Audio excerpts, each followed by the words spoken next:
5 sustainable ideas for your wedding day.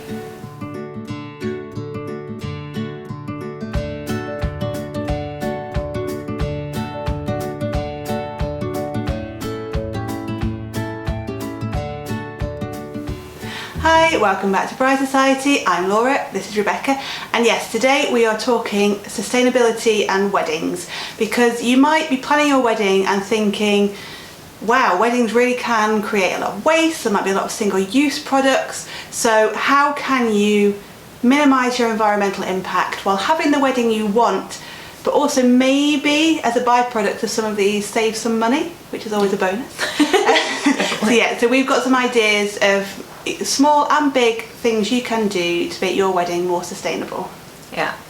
So one thing that I feel has cropped up more recently than not is the idea that venues can get a sort of sustainability accreditation.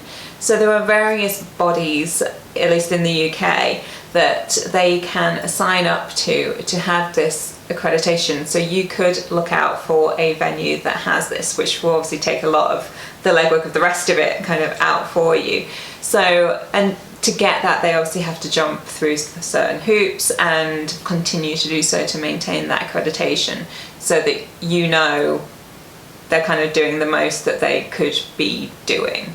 So as Rebecca said, there's lots of things that venues have to do to get these accreditations, but some examples of the changes or swaps or things they have to do might be looking at their suppliers, food miles, whether they're using seasonal or local produce, their like waste disposal, down to like what kind of toilet roll they're buying in, whether that's kind of from a sustainable source, various things like that. There's loads and loads, so if you're interested in that, go and have a read up on it yourself, because that might be important to you when you're choosing your venue. Yeah, and so this will take a lot of the legwork out of it for you if the venue can make that big tick. And also, obviously, if you happen to be able to find one of those venues that are local to you, that will obviously also cut down on the transportation emissions and costs of getting to and from the venue too. And the same thing goes for your suppliers. When you're looking for suppliers, is trying to select ones that are local to your venue, so again that their emissions costs to the environment and to you if they're charging you per mile are lower. And something else that kind of could be factored into that is transport for your guests. If you're having a separate ceremony and reception space, if you organise maybe a big bus so that all your guests are travelling in one go, so it's just one lot of emissions rather than 50 different cars or however many, shared transport, those small changes can make a difference really. Yeah. And when it comes to decorating your venue, it's things that maybe can be reused, repurposed, whether that's things like, I don't know, if you're thinking about the lighting, like lanterns, fairy lights and things, that are they fairy lights that maybe you are going to want to use around your house at Christmas or something like that? You know, they got a second life. Can you borrow them? As someone you know recently got married, and you can borrow bits and bobs from that or rent those things. So again, they're just getting, one thing is getting used more often, so it's not a one life situation. Moving on to your wedding invitations. Now, one big thing you can do here is move away from your traditional paper invitations and go digital. So you can send an email to all your guests with all the information on, saves on paper and saves on postage, which also then saves you quite a lot of money. It can do. Or if you still want to be sort of semi-formal about it, you can still do it sort of, it is still via email how they receive it, but it's not just, hi mate, like get married a week Friday, wanna come?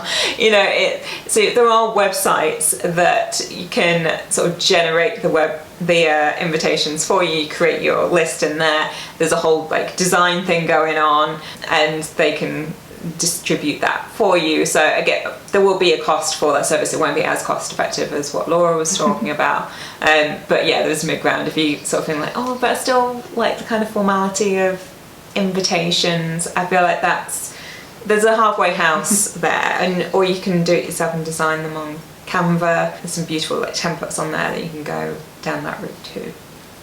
But if you do prefer to send something physical to your guests, you make sure you use recycled paper, or you can even get invitations printed on seed paper that your guests can then plant in the garden afterwards, and it produces flowers. So there are ways to do it without just having something that's going to get thrown in the bin. Yeah. Our next category is about outfits. So yeah, what you're wearing, your accessories. These can be pre-loved. If you're going for a wedding dress, most of them have been worn once, right? And they can be dry cleaned and all this, so they can have second life. It might also be for bridesmaids' dresses.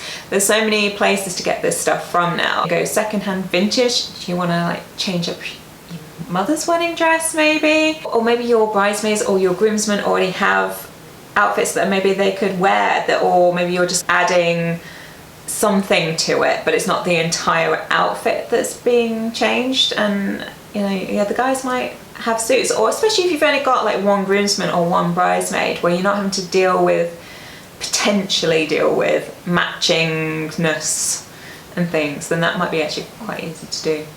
Or if an outfit is a kind of new outfit is required, you could go down the rental route. There are lots of shops that hire suits or even dresses. There's so many now concessions in department stores or particular companies that will hire out outfits perfect for bridesmaid dresses. And again, if it's an outfit that you know is only going to be worn once and then sit in a wardrobe forever, why not hire it? Because then it can be worn once, taken back, slightly cheaper than buying. It's not cluttering up the wardrobe. And maybe if you're buying new, considering more sustainable fabrics, this might be like the organic cotton, linen, bamboo even. They make clothes out all kinds of crazy things now. So this obviously might take a little bit of research online as to see what dress shops and things are supplying those kind of outfits. But yeah, just as a principle to kind of bear in mind, that is a way of maybe making your outfits more eco-friendly. And if you're looking for your jewellery, your wedding rings, engagement rings, things like that, or just jewellery to wear on the day, making sure any gems are ethically sourced, or maybe lab-grown diamonds.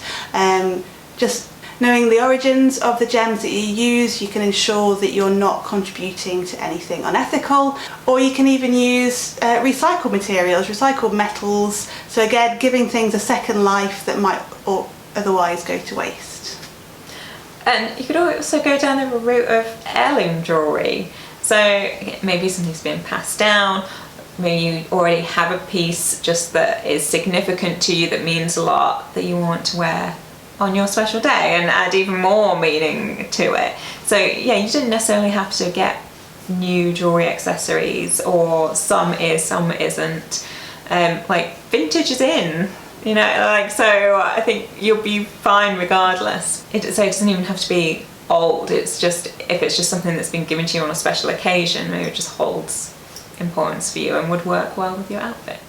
Moving on to flowers. Now, if you're choosing to have cut flowers as part of your wedding, then you might want to think about having flowers that are seasonal. So what is in season and in flower at the time of your wedding, rather than having to have flowers imported from overseas to have maybe peonies in October or something like that. So a much higher cost, and also it's not really particularly environmentally friendly to be doing that.